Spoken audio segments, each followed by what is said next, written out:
This is nothing but that sports talk. Were you ahead of the game? And welcome to Nothing But That Sports Talk. I'm Rafique Louison, and we have a documentary sports person here. Why don't you let everybody know who you are and what you do? Hey, what's up? My name is Melanie Page. I am the director of the upcoming docuseries called Can't Retire From This, about girls basketball in the DMV. Yes, and I understand that during the documentary, you managed to line up Monica McNutt, Tykera Carter, some WNBA players, Overtime Chloe, and Ariel Charmers. You know what? The list goes on and on and on. And what is it like being able to put this together, and what gave you the idea to do it? Man, I'm so fortunate to be surrounded by some incredible people that encourage me and connect me to some people beyond my imagination that are kind of bigger than life. But what led to this is I played basketball growing up. I'm from the DMV. I'm from Maryland. Played basketball at Elizabeth Seton High School. So just being amongst the basketball community in this area, it's always been a part of me throughout my whole film career. Everything that I do, basketball, it comes full circle. So I had to come back home, and this pandemic situation that we've unfortunately been in has brought me home for an extensive period of time. And it allowed me enough time and space. I mean, everybody was home and kind of stagnant all summer. So I was like, let's shoot a documentary. Let's make something happen. We're all home and this doesn't happen often. So we're gonna take advantage of our time and use it wisely. And now we're creating something phenomenal for the community. Why don't you talk about the struggles that you had towards getting this documentary, as well as the special guests on it together? Yeah, I mean, obviously it's always a safety issue in a pandemic to get people together. And it got difficult, especially on the crew side, as you know, Maryland starts to open up. People have to go back to their regular jobs, and I was used to having everybody around because I'm a full-time filmmaker. So, you know, leading a team of people and bringing them into my world, but then they have to leave is kind of heartbreaking because we're having so much fun telling these stories and connecting with people. So just figuring out a proper schedule, maintaining safety, trying to feed people and getting through these interviews and getting all this information out, it's a struggle. And we have over 40 interviews right now. So it's just a lot of content that we have to figure out how to put this whole package together. Yeah, I get the feeling. I did a documentary about this TV station, radio station I work for at WV and Bronx Net, so I know what you're going through. I've been there. So making a documentary takes a lot of script writing and a lot of producing and a lot of production help. And you managed to put that together to create something that's going to help you get your foot in the film sports door. Yes, sir. You know what? It's just so much inspiration that you led on me. Like, how can you? I don't know how to describe it. I mean, you're killing it in the basketball and media world. Why don't we talk about like the basketball journey that you had? Like, what you love about it? Oh, I love the community around here. I mean, even the fact that I'm still connected to girls that I played with, you know, ranging from 7 years old up to high school, and I've been friends with them for life.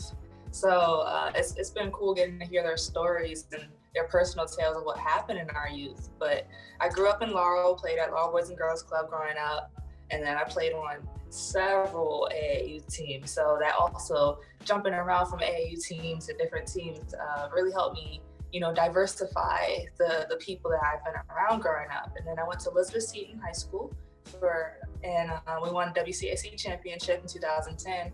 And unfortunately, I had concussion issues after my senior year, so I couldn't continue playing. But basketball has been a part of me forever. I haven't been able to retire from this, hence the title, You Can't Retire From This. Yeah, looks like you can never retire for basketball, even when you're not playing no more. So, yeah. Why don't you talk about some of the special guests you had? Like, do you do some of them personally as close friends, or was it just like literally people that you literally had in your mind to be a part of the documentary? And just to piggyback off of the tight-knit community, so me knowing one person and interviewing them as a close friend from my youth, and then they know somebody else, and then they know somebody else. So it's really been a community effort getting everybody involved in this. So like, for example, we reached out to Lauren Chase to do an interview. And then Lauren, could connect us to Tykera Carter. Tykera Carter could connect us to Monica McNutt. Monica McNutt has such an extensive network of people that's, just talking to people and telling them what the exact vision is and how we can fit specific people into that vision. It's been a phenomenal journey. It's kind of like making a puzzle, essentially just this person has a different story than that person. That person has a different story than this person. Let's tell them all and let's get everybody's perspective and vantage point on what happened at this period of time. Wow, you really connected, and it just goes to show that as long as you have the basketball knowledge and the knowledge of DMV girls that play basketball, you basically put together a story. Yeah. Like, what was your favorite basketball team growing up and why? I was a massive fan of the University of Maryland women's basketball team growing up. So I was a ball girl for them from the ages of like 8 years old to 12. So I was the little girl that sat underneath the basket and I would give the team high fives. My final year being able to do that, to be the ball girl, was the 2006 championship year. So those girls are like my idols growing up. And then also the Mystics. So Nikki McCray is my favorite player of all time.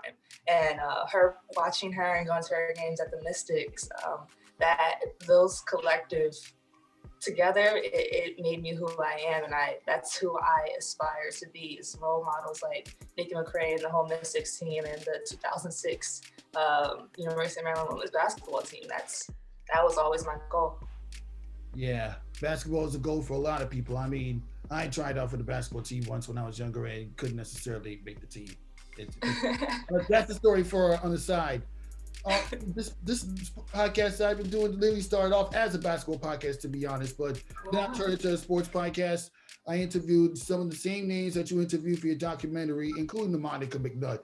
I mean, I just contacted her and boom, she was a special guest on it. It's just, yeah.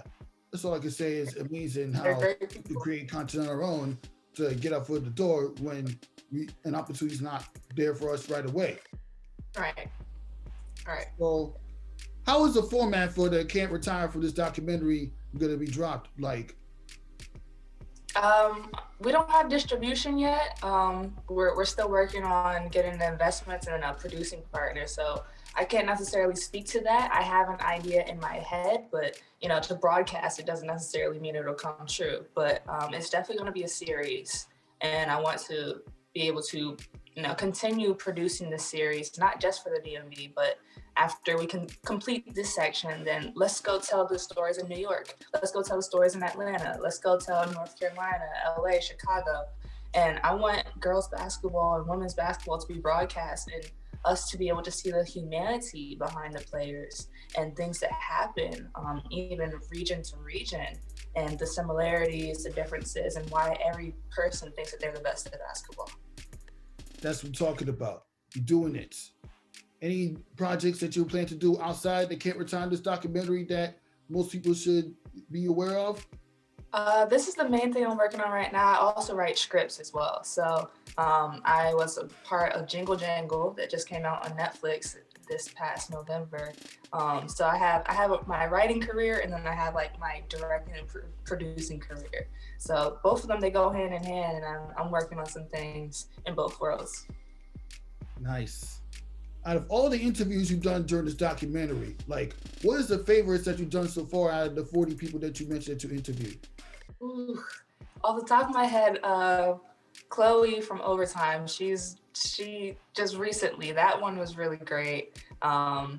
Before then, Monica McNutt, Brianna Gross, who else? Kania Cole, hers is great. Frank Oliver, Diane Richardson, she's the GOAT.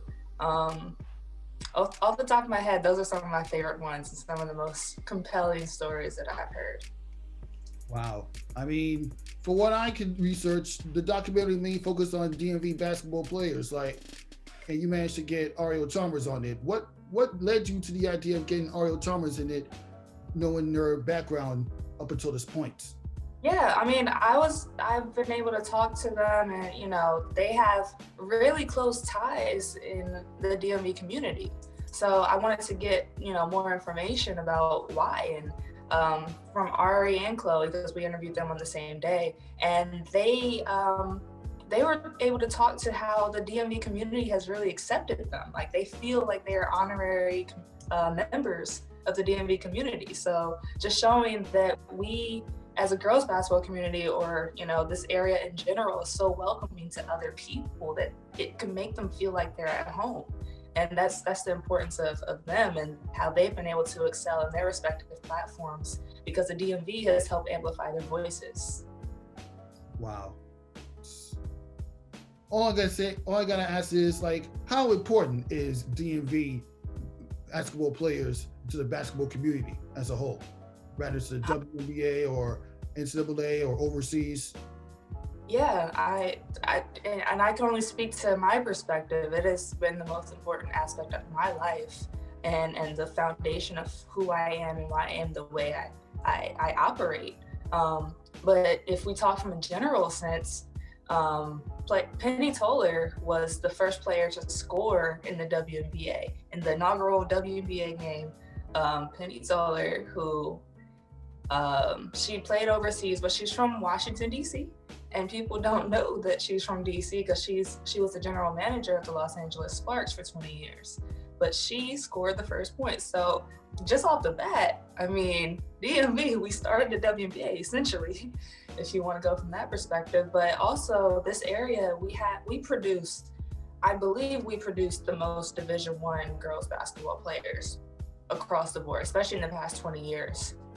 And we always have top teams from the area for high schoolers, and even individually, the high schoolers coming out today, top 10 in every single year right now. So the fact that, you know, our past was so bright and we've been so consistent throughout all these years, the future is even brighter. So I'm able to connect the two aspects with this story and show that we are really running things in the women's basketball world, and we're going to continue to run it no matter what.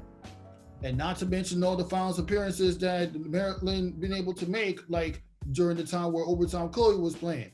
Yeah. Let's not forget that. I mean, what more can you say? DMV basketball sets the tone for some of the greatest basketball players that we ever watched in the women's division. Absolutely. Yes.